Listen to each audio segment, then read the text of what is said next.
Di depan gue sekarang ada iPhone 7. Dimana iPhone 7 ini udah gue pasangin dengan iOS 14 yang sekarang-sekarang ini lagi booming banget kan tuh, sama yang namanya beta version, developer dan lain-lain. Ya udah, langsung aja masuk ke topik. Pertama, gue akan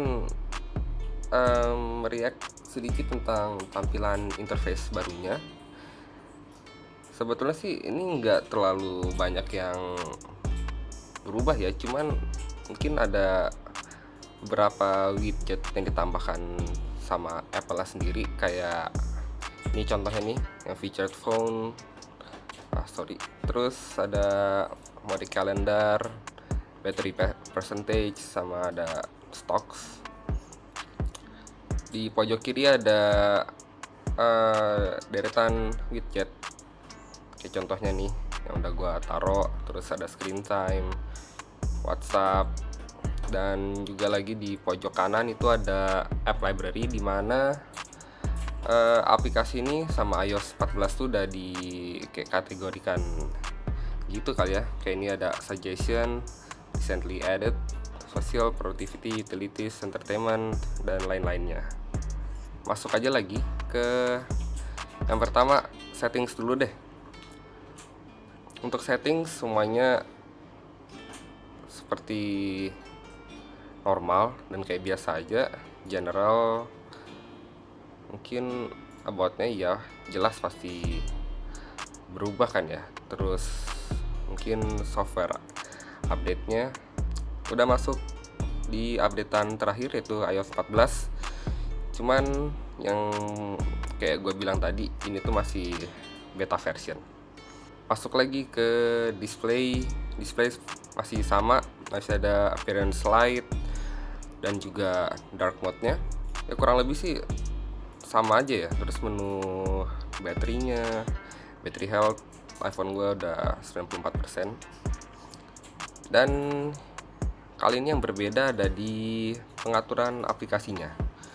Yang biasanya kan Apple tuh kalau kita munculin ke, maksud gue, settingan home screen Apple yang biasa kan tuh dia nih yang bentuk min. Ini kan yang mungkin iOS sebelumnya kali ya, itu kan bentuknya kayak X. Mungkin bisa kayak maksudnya tuh menghapus aplikasinya kan ya.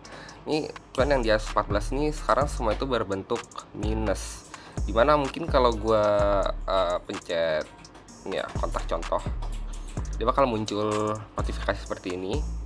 Dia bisa delete ataupun add to library. Terus sih mungkin kasih aja di add to library dan dia nanti bakal muncul di sini. Ya kurang lebih seperti itu. Lanjut lagi, kita masuk ke bagian App Store. Ya kita langsung aja masuk lagi ke bagian App Store-nya. Dan di sini menurut gue nggak ada perbedaan yang signifikan ya. Sorry, mungkin internet gue lagi lambat makanya dia nggak bisa connect. Ya kayak begini tampilannya, tetap aja sama aja kayak iOS yang sebelumnya, iOS 13, 12 dan ke bawahnya. Dan yang paling menarik di iOS 14 ini untuk gue ada fitur translate-nya ya. Langsung masuk ke mode enter text aja kali ya. Ntar gue bakal nulis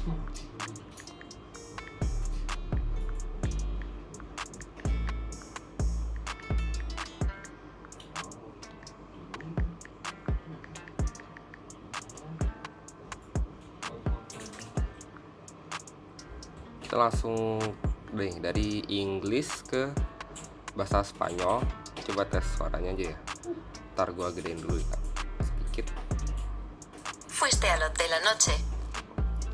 Ya gue rasa feature translate ini cukup membantu ya, apalagi kalau kalian tuh lagi traveling terus kan nggak bisa bahasa negara yang kalian datangin itu kan. Fitur translate ini bener-bener membantu buat kalian yang suka traveling, bener-bener deh. Dan di sini juga banyak banget sih ya, cukup lah pilihannya kayak Arab, Chinese, English, French, Germany, Italian, Japanese, Korean, Portugis, Russian. Ya lumayan lah. Balik lagi ke home screen. Oh iya, gue juga mau ngasih tahu ke kalian kalau di iOS 14 ini mode Siri-nya tuh beda, nggak kayak iOS yang sebelumnya. Nih gue kasih tahu ya. Tuh, dia tuh adanya di pas di bawah sini. Kalau yang iOS sebelumnya kan tuh kan belum apa-apa udah masuk aja. Yang sebelumnya kan itu kayak masuk ke aplikasi terus backgroundnya jadi hitam kayak gitu kan ya. Nah yang iOS 14 ini dia Sirinya cuma muncul pas di tengah-tengah sininya aja tuh. Ya cukup aja, jadi nggak terlalu makan apa ya, makan home screen juga sih kalau bagi gue ya. Atau kalau bagi lo kan setiap orang kan juga beda-beda nggak sih. Dan gue juga bakal ngetes kameranya. Biasanya kan kalau iPhone itu abis update ke yang terbaru kadang dia tuh suka crash gitu kan ya, kamera depan maupun kamera belakang. Kamera depannya juga oke ya, nggak ada kendala. Dan satu hal lagi yang mau gue kasih tau ke kalian, kalau kalian mau update iPhone kalian ke iOS 14, kayaknya gue saranin kalian tuh harus kurang-kurangin storage dulu deh, terutama buat kalian yang cuman pakai storage nih kayak gua cuman 32 GB itu tuh kalau gue sih kurang banget ya. Apalagi tuh sekian sisa 29 tuh, sorry jadi cuman tersisa 29 kurang 32 ya mungkin sekitar 4 gigan lagi kali ya buat nyimpan data, file, foto atau lain-lainnya. Dan yang gue pakai juga di HP gue nggak jauh-jauh sih dari sosial media, produktivitas, terus online shop, lifestyle kayak Pinterest, Canva, Gojek, BCA. Ya cuman itu doang sih, dan itu pun udah banyak banget gitu loh. Oh ya, iOS 14 ini juga kapasitasnya buat di update ke HP kalian itu tuh kurang lebih 4,5 gigan lah, dimana kalau wifi kalian kenceng ya pasti bakal cepat juga. Tapi kalau wifi kalian lemot ya pasti lambat juga. Lanjut lagi kita ke tes fingerprint ya. Oh ini Touch ID, sorry gue lupa. Dan biasanya kalau iPhone kalau habis diupdate tuh kan fingerprintnya kadang ada yang crash kan ya. Ini gua tes di iPhone 7 gua tuh masih work, nggak ada masalah sama sekali. Pengalaman gue pakai iOS 14 ini baterainya nggak begitu cepat boros ketimbang lu pakai iOS 13. iOS yang sebelumnya itu iPhone 7 gue tuh mungkin sehari bisa 4-6 kali ngecas. Dan sekarang gue pakai iOS 14 tuh kadang saya tuh bisa 2 kali ngecas doang sih, jadi nggak terlalu makan daya banget. Satu lagi ada yang kelewatan tadi belum gue jelasin mungkin ya. Di widget itu ada yang namanya widget stack, dimana kalian tuh nggak perlu masang widget banyak-banyak kayak gini. Nah di widget stack itu udah kayak numpuk aja gitu dia jadi satu, jadi kalian bisa tinggal scroll ya, balik lagi sih sini ya, kurang lebih kayak begitu. Gue juga mau kasih tahu kalau iOS 14 ini gue saranin kalian tuh tunggu download rilis yang bener-benernya aja dari Apple. Soalnya kalau menurut gue kalian downloadan developernya itu kayaknya kasih kurang begitu ampuh ya. Lagian juga ini kan masih kayak tadi yang gue bilang beta, jadi masih banyak bug fixesnya. Mungkin kadang-kadang bisa aja HP gue kena crash gitu kan ya, apalagi yang gue pakai juga iPhone pribadi gue. Lanjut ke performa dari iOS 14 ini gue rasa cukup kenceng dan nggak begitu ada lag ataupun stuttering dalam membuka aplikasi ya, khususnya kayak WhatsApp itu bukanya kencang banget, terus IG tuh lumayan, YouTube ya beda beberapa sekian detik aja sih, cuman ya nggak begitu penting lah.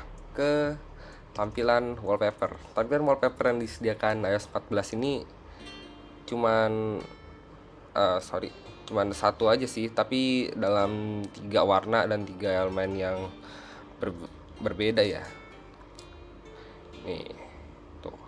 Ada yang pertama warna kayak gini yang gua pakai di awal, terus kedua ada yang biru hijau, ketiga ada grey. Lanjut lagi ke sistem ya, gua rasa dia alarm ini memang sih kelihatannya nggak begitu ada yang beda ya, tapi kalau lo perhatiin detailnya kayak lo mau ganti jam nih, tuh dia sekarang modelnya kayak gini. Tuh dia modelnya kayak gini. Kalau yang dulu kan iOS yang sebelumnya kan dia kayak nge-scroll terus ada bunyi haptic touch-nya gitu kan. Kalau sekarang dia beda, jadi kalian tinggal ketik mau bangun jam berapa, ya udah habis itu tinggal klik save dan selesai. Tuh, selebihnya masih sama. Oke, jadi kesimpulan yang gua bisa ambil dari iOS 14 ini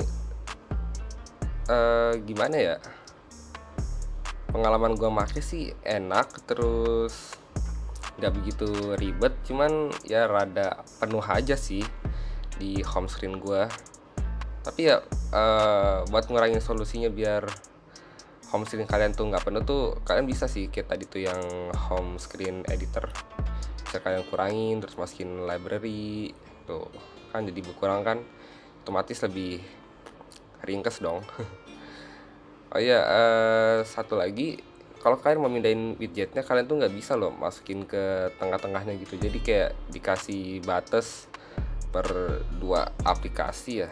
Tuh, gue mau masukin ke tengah aja nggak bisa. Maksud gue kayak yang map sama health-nya itu di pojok, terus apa gitu, si weather sama stoknya tuh di pojok, jadi ini tuh di tengah-tengah gini, jadi nggak bisa.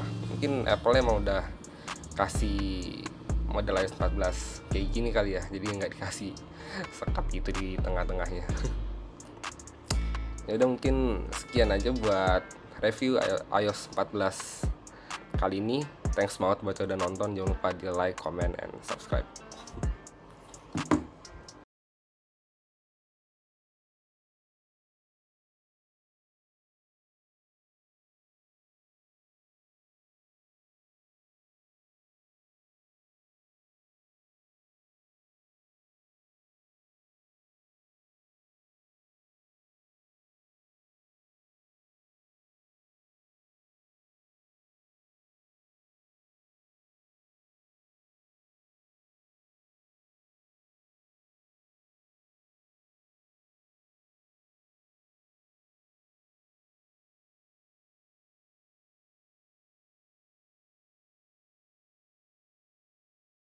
Alarm.